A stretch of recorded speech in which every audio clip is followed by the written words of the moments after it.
Welcome back to Inside the Lines. Today we have more NFL, we have more college football. We're going to update you on the best line movement and what we have to offer. So I'm going to bring in Steven. We're going to start with some NFL. And we'll start right here with Thursday Night Football. The Chiefs hosting the Broncos. We have some weather situations going on, but a couple value plays we like here. This is a new graphic. We'll show you where you can find the best line for what we're suggesting. And then if you want to fade us at your own risk, we'll also give you the best line to do that as well. So, Steven, run us through some of these player props here.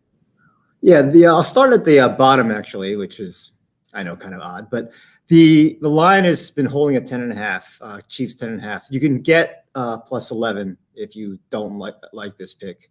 I think this is a classic case where a few weeks ago when the Giants played at San Francisco on a Thursday night, the line was a little tighter than it should have been if the game was on, say, Sunday. And San Francisco ended up blowing them out. I think this is a similar situation where if this was a Sunday game, there would be more of a minus 13.5 situation. Travis Kelce was, looks like he's fine. So that had a little impact on the line. That's where the 11 came from. When we first looked at these picks, it was at 10 on one sports book. But it looks like 10.5 is going to fit. You probably wouldn't want to get that before it goes to 11. Now, the bad weather that they're expecting in terms of wind, which is the big impact, especially on passing games, that should equally impact both teams, frankly. So I still like Kansas City, especially on their effectiveness on the ground against the terrible Denver run defense. So the reason why you would fade us is it's Thursday night, and you just never know which team is not going to show up. It could be like Washington last week at home, or you have a little bit of replay of week one for Kansas City, where Kelce maybe something tweaks that ankle again and he's out. And then you see the tip balls for pick sixes and the drops from the Chiefs side. So now what we're hoping that goes to Isaiah Pacheco, that maybe with the wind and some of the impacting of the deep ball, it results in Pacheco getting a few easy dump offs. The line might be at 11.5, but if it is, in some places you can get a much lower juice than the minus 125 here. Right. The line is kind of all over the place. You can get 13.5 as well if you don't like this pick. So he only had 9 receiving yards last week, but the over since he took over as RB1 for the team is 9-6. His line is basically the same as a last year's third down back, Jerick McKinnon. Also has a line around 13.5. So it's not like the sports books agree that that McKinnon isn't just the default receiving running back anymore. Now, and then I think the fact that Denver's run defense is terrible helps. You keep Pacheco in there to dominate on the ground. He gets more snaps, and just getting more snaps leads to that really one good reception. The concern here is that this is a blowout, and Denver's run defense is bad enough to let Kansas City feature Clyde Edwards-Helaire and help Helaire look good in hopes of trading Helaire for some kind of trade value this year. So that's my concern. If you remember when the Rams in week 1, they were featuring Cam Akers a decent amount, even though they had no intention of keeping him long term. They wanted to show that he still had some juice, and they got to trade him. So that's my concern with Pacheco. The last one is Justin Watson. So that's the weird one where 5 minutes ago we had this at 21.5, and it's bumped up to 24.5, 25.5. You could still get 23.5, which is an odd thing to hear when the bad weather reports are come out. CBS Sports, we just splashed on our homepage that there's weather's going to impact this. So Watson, a big play, averages over 20 yards of reception player, you would think would see his line go down if wind was a concern. But I think this is a classic case where the model and lots of other people who do this either professionally or individually, who like to look at stats, picked up on the same thing our model picked up, which is, yes, the over-under is not so much, could be, the over is 4-1 this season for Watson. He is a big play. He's going to catch around 55% of his targets. But when he catches it, all he needs is really 2 catches. So this is really a play on the over-under 1.5 receptions, which is what I like, because I think that Watson has shown good hands on these deep balls. I think he's getting the trust of Patrick Mahomes more than, say, Sky Moore or Kadarius Toney. Yeah, and it looks like our model has him projected for 39 yards. A couple questions in the chat regarding Thursday Night Football. Someone looking at McKinnon anytime touchdown. And another thing to point out, do we like Pacheco's rushing and receiving yards, or do we like his rushing yards too, given that weather? Yeah, the Russian line that I saw was kind of high, so we didn't love Checo's rushing line. If someone wants to shout out what that line is, I could tell you. We have projected for 74 rushing yards, so we probably do have value on the over, but not a massive amount. Okay. And then what about the McKinnon combination, the McKinnon, we don't. I mean, I hope he doesn't get anywhere because, again, the more McKinnon gets, the less. We have a 14-yard receiving yard projection for McKinnon. If the line's 13.5 still like it was, then nothing. Cool. Good to know. Yeah. So a couple value plays for Thursday Night Football. We'll definitely start to give out some more player props like this through the season. Let's move over to a little bit more of a storyline going on right now with Deshaun Watson. We're getting a little more answers, but still just a really odd situation we're looking at with if he's playing or not. Today, he went to the locker room, got a few things and left. He was practicing inside while everyone else was outside this week. So who knows if he's playing, but you can see we had an A pick at that look ahead Sunday when me and Steven were talking about it at the Niners 4.5-point favorites. Now they've moved all the way to 7, partially because of the Watson news, but and then you look at the over-under, and that's also moved down because of the Watson news as well. This is based off Watson, but then you look at the Niners, who are probably going to be resting some guys if this is a blowout situation. Why push Christian McCaffrey? Why push some of your offense right now? This isn't really a statement game where they need to be blowing out a team. So we have them projected to win 23-14. So still value on -7, but not as much as it was at 4.5. But Steven, so we look at PJ Walker could potentially be the starter for this game. And if you look at the statistics, small sample size, but he might be just as good, if not better. Yeah, I did cherry pick let's say last 4 games with 15 plus attempts, because the 10 attempts he had against Cincinnati would have hurt this argument. So full disclosure. But Walker, just pure yards per attempt, TD interception ratio, and effectiveness running the ball. This is I'm going to take off any kind of statistical hat and talk purely on motivation. And obviously, we all know the importance of pass protection against a team like the 49ers and just in general. Mm-hmm. And you saw Walker. I thought Carolina, when he came in after Baker Mayfield was benched and Darnold was benched, that team really seemed to rally around Walker, and he had that great pass that should have been a game winner against Atlanta.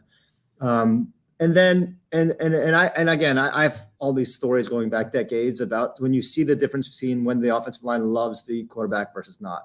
I think there's an opportunity. I'm not anywhere near that locker room, but I'm sure that if Walker has that same kind of popular inside the locker room effect, and Deshaun clearly doesn't, that if Deshaun is ruled out, and if that line gets off 7.5, San Francisco, I would not like that. The model may like that, but I wouldn't, because I think I could see that if Walker hits Amari Cooper for a 20-yarder and takes a big hit in the process, that offensive line will spring to action, and you might see a really inspired effort, especially in this what could be his first start for Cleveland. Right. Derek was mentioning in the chat, good to know, the Niners-Browns forecast 18-mile-an-hour winds. Usually, what is it, around that 20 mark that we start to look at that to impact the model? Yeah. So if the gusts, if there are gusts, that could impact the kicking game as well. Mm-hmm. So I don't know. Right. It should be lower scoring. Yeah. The interesting thing is we had heavy value on the under back when the line opened. Right. But then it's come down so much, like 5 points. Right. Very enthusiastic comment here, asking about an alt line for Mahomes and Wilson's 200 yards for each is boosted to +100 on FanDuel.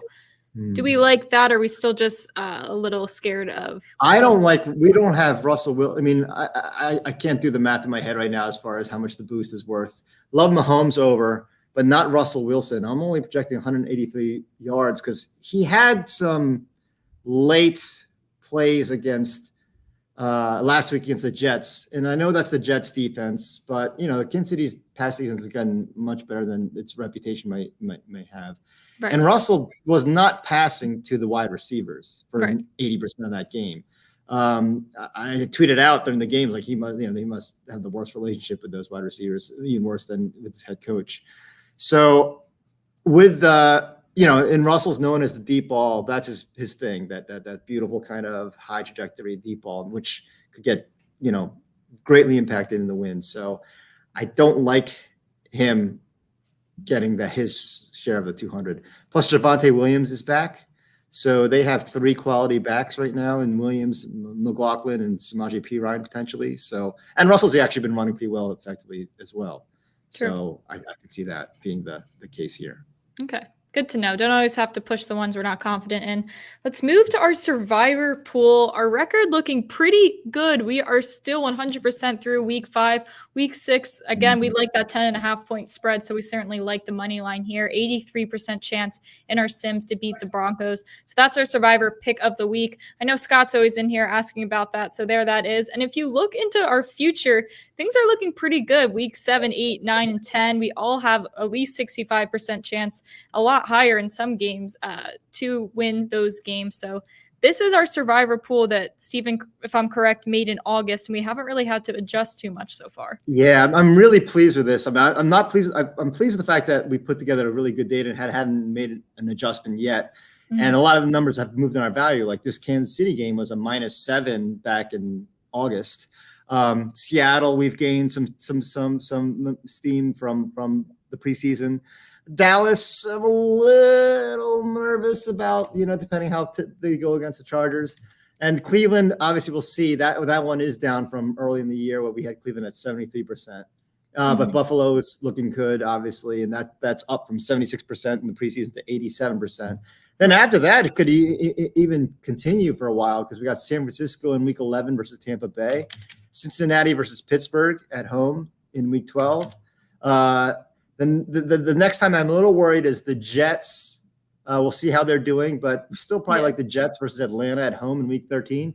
Baltimore, of course, we'll rule the Rams. Yeah, we'll get there when we get there. But moral of the story is there's a lot of green check marks here, and it looks like and we did it before. We did it. The only thing I regret is I actually didn't join a survivor pool because I don't have enough friends, I guess. So, all right. Well, on that note, time to kick you. We're gonna move to college football quick. We're gonna add Jake into the chat. We're going to do a little team total Thursday here with Jake. We have a couple values through the week. We'll look into OddsJam, see where we can get you guys the best lines for these plays. But the first one we like is SMU team total over 31.5 versus ECU. So we'll pull up OddsJam as well to see what we like here. Yeah, we have an A play on the overall total. It's gone from 50 to 50.5 to 49. Now it's at 50. So it's moved all over. Now I think I would probably get it now because I can see moving up last minute because this is also a game that could be weather dependent. And I think the weather should be fine for this game. And looks like we have some 30.5s too coming on the board. Yeah. So like 30.5 at plus 100. That's on the under. But yeah, you get some 30.5s here.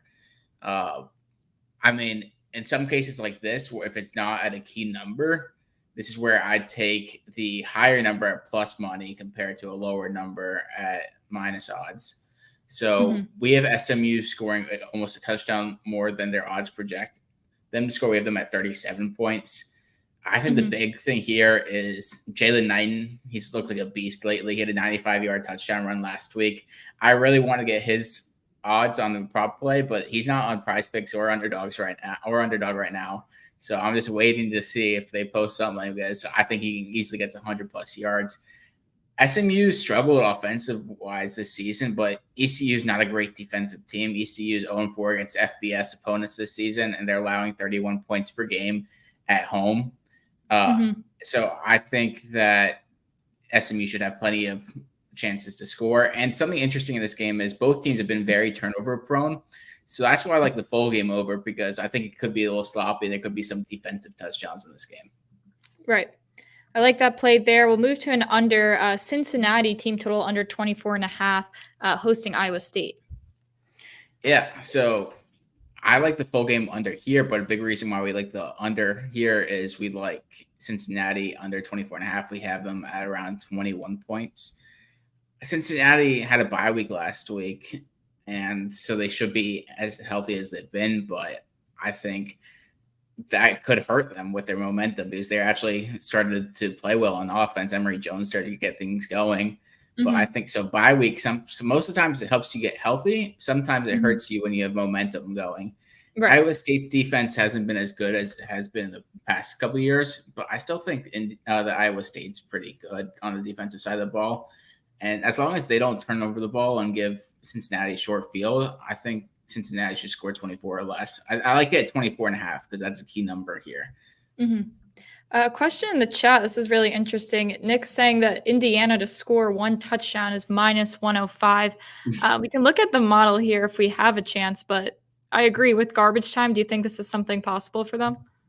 I mean, I probably wouldn't even take that at those odds. I mean, Indiana's offense is pretty rough right now. Taven Jackson, I think he's going to be all right, but he's a redshirt freshman who doesn't have that much experience. And also, Miami's third string players are more talented than Indiana's players. It's hard to say.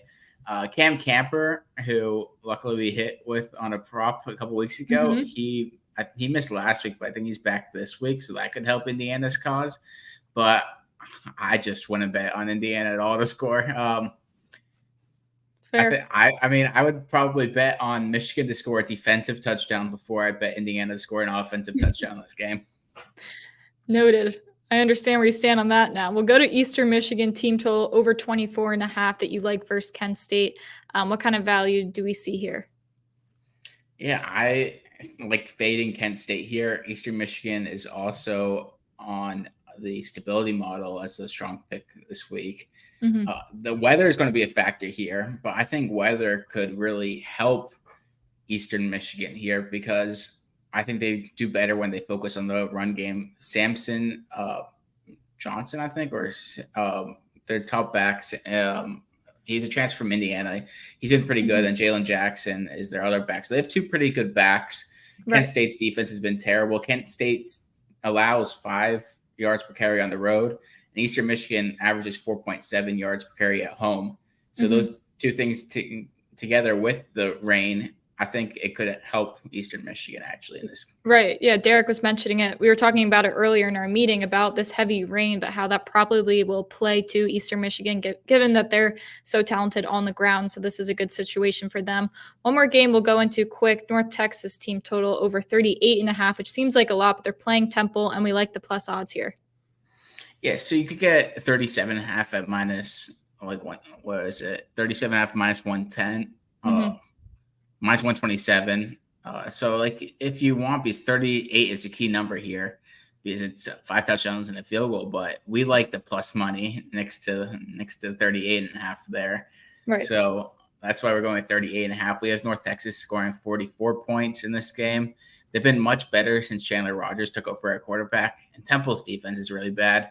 I think this, and the big thing here is Temple throws the ball a ton. So if all these incompletions will stop the clock and allow North Texas to have more opportunities to score the ball, I don't mind the full game over play because I think this game could be 50-30. Good stuff there. We'll move quickly to Jake's stability model. We haven't touched on this in a little bit. The stability model, these are the picks that also agree with the Sportsline model, and they share value there. So a few games this week, 6 games to look at if you want to keep continuing to ride that trend of the stability model, which still is making you money. You're still definitely up in that. So this is worth screenshotting, looking into, or help supporting picks you're already thinking about making. So this is definitely important here. We'll take one more question about Fresno State over 3.5 touchdowns. We'll go to the model here for that and see what we have there. So the model does have plenty of value here, but we don't know how much to take into account for Mikey Keene being out in this game and Logan Fife starting for Fresno State. So with Keene starting, we had Fresno well above 40 points. Now we have them at 37 with the adjustments, but it's a pretty big loss from going from Keene to Fife. So I would still lean over here, but you just don't. I wouldn't take the model into account as much here. Steven's saying he has more interceptions than touchdowns, which is also pretty valid to note. But that's really all we have time for. We definitely hit a lot of NFL, a lot of college football. As always, continue to ask us questions on Twitter. We're happy to answer. Tomorrow, we will be back with the prop show, the best day of the week, prop party. Lots of props to get into. Again, that has been a very profitable show for us, so certainly worth tuning into at 1 o'clock. So until then, good luck with your bets tonight, and we'll see you tomorrow.